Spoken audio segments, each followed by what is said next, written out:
Students, hope you all have checked in my previous videos and understood the topics discussed in those videos. So students, how do we send information to one another?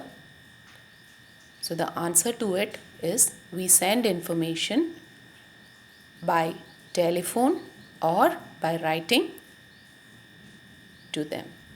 So what are we writing to them? We are writing letters.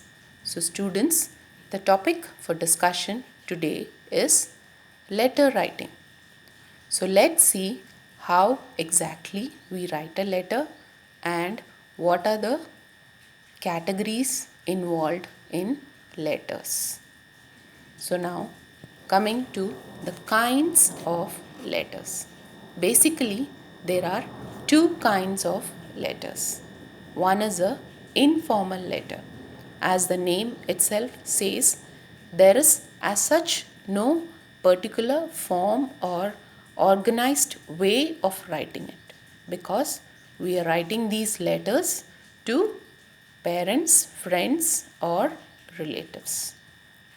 Then the next category of letters is formal letters. As the name says, it is a formal, or you mean to say an organized way of writing, because you're writing these letters to responsible persons or persons of authority. So let's analyze each category in detail. What are its parts and what is the format of each one? So now, as you see on the screen, it appears there is the format of formal letter. So I have divided my screen into two parts. Basically, whenever you're writing letters, students always remember letter is written in a single page.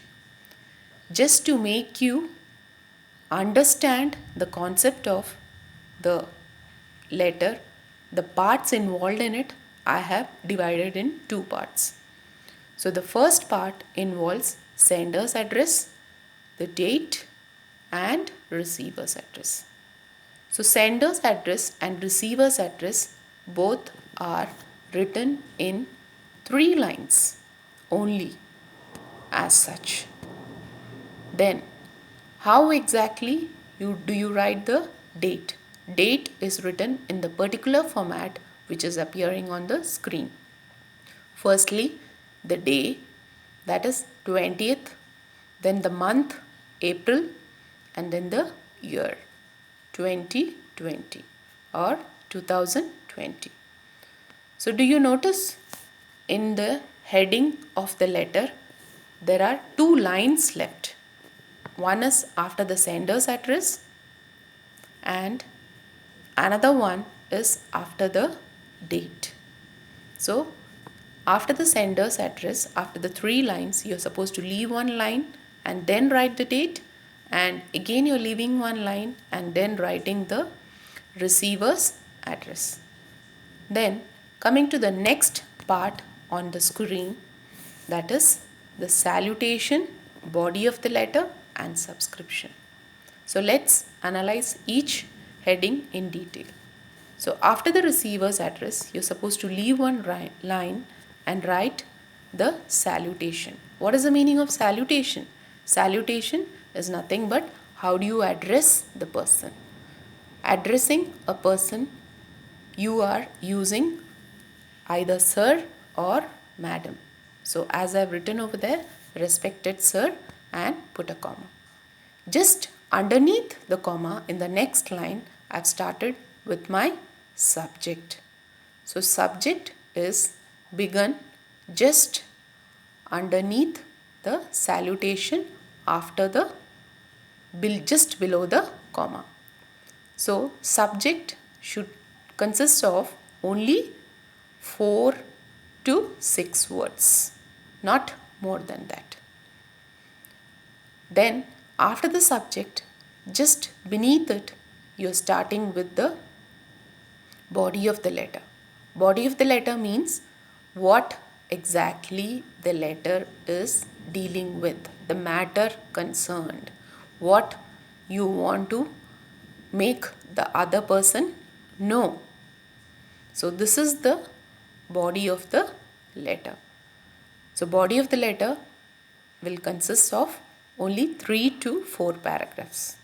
The first paragraph you just specifying the matter, and in the next 2 paragraphs you will specify the reasons, etc., why you're writing the letter and all. And in the last paragraph you are going to just conclude your letter. After the letter is finished, or as you finish your letter, you are leaving one line and writing thanking you. Then after thanking you, leave a comma and leave one line and you're writing the subscription.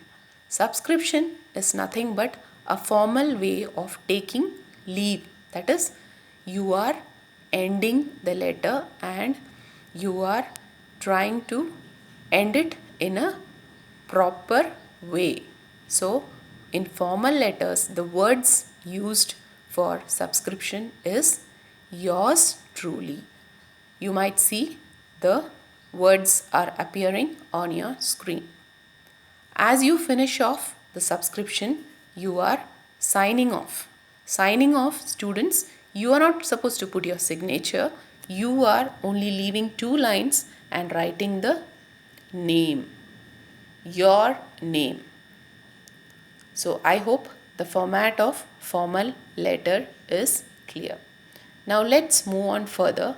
Move to the next category of letters, that is informal letter. So do you see the same format is there for informal category also, but there is no subject in it. Why is there no subject in informal letters? In informal letters, subject is missing because as such you are not writing letters to persons of authority. You are writing these letters to your friends or relative. So there is no need for subject. So I hope the informal letter format is clear. Now in the next slide I have given you the beginning lines for a formal letter. So students, please just go through this. You can note it down in your copies also. So for any informal letter, example I have given over there, that is application, or for class 7th it's the editors. So you are supposed to use these lines. So students, I wind up my session for the day.